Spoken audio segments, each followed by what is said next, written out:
and welcome back. If you are a returning learner or if you are new here, welcome. Today we are going to be learning how to do the single crochet.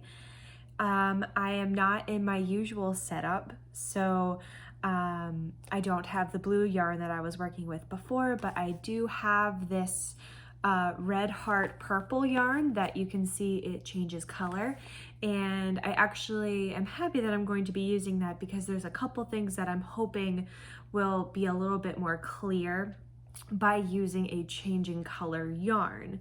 So let's see how that goes. I am going to be starting with a review of how to hold your hook and yarn, as well as a review of how to do a magic ring. So if you are not interested in listening to that, I will put a timestamp in the description of where the single crochet lesson starts. Okay, so again today I am going to be using a 4.5 millimeter hook, the same one as last time, and I am going to be using this red heart purple yarn. So we are going to get started with reviewing how to hold and make a magic ring. Okay, let's start with a review of the magic ring. I am placing the tail this way across my hand and the yarn is going up. I'm going to take this part of the string, I'm going to pull it down and around back up. Grab your hook and place it under the first one, under the second one, hook that second one and pull it under. Grab that tail, don't let it go through. Pull your hand out and grab the string that's leading towards your skein and pull it tight, just like that. And just as another quick review, if you want to do it right onto your hook, remember you put it behind your hook like this. Take the long part leading towards the skein and pull it over so that it looks like this, and then cross that tail and you're ready to, don't let go, and then you're ready to go.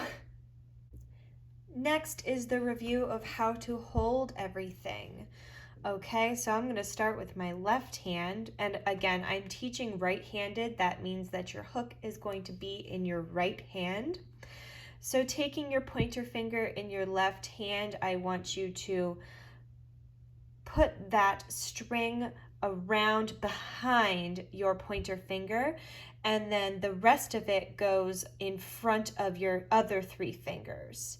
Okay, your ring and pinky finger are holding that leading string, and that's what you are going to use to create tension, and you're also going to use it to release more yarn from your skein. Okay, your middle and thumb can grab onto your project that you are working on. Your right hand is holding your hook. Sometimes you can use your pointer finger to help guide a project, and everything else is just holding that hook secure and is going to help guide that hook to where it needs to go.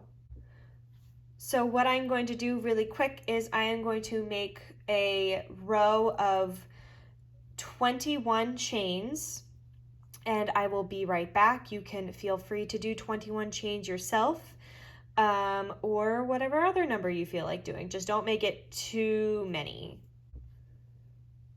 So if you were practicing your chains, they should look a lot like mine. They're all, for the most part, similar in size.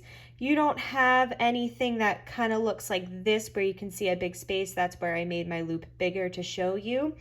They're also not super tight. Remember, I mentioned tension in your left hand is going to be very important. So this is what your chain should look like. Now, I mentioned that I chained 21 times. However, that's only going to give me a row of 20 single crochets. And I'm going to go over why that is right now. So, to start your single crochet from your foundation chain, you can see that the first chain is right here. We are not going to stick our hook through that chain because we would just undo that chain if we did that. So I'm actually going to look at the second chain from the hook. All right, so we have a loop on the hook, the first chain, and then the second chain. All right, I am going to stick my hook through it. All right, sticking my hook through that chain. Then, just like before when we did the chain, I'm going to yarn over and I am going to pull that through the chain. Now you should see that I have 2 loops on my hook. The final step for a single crochet is to yarn over again and then pull through both of those loops. That is my first single crochet. Okay, so now since I have my first single crochet done, the next place that I want to look is the next chain. Do not go into the same as before. Okay, this one looks really pulled up because I've been pulling on it.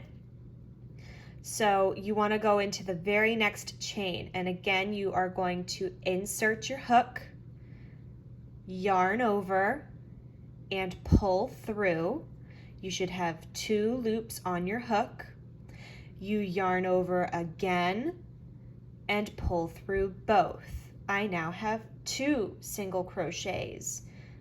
We are now going to look for the third one.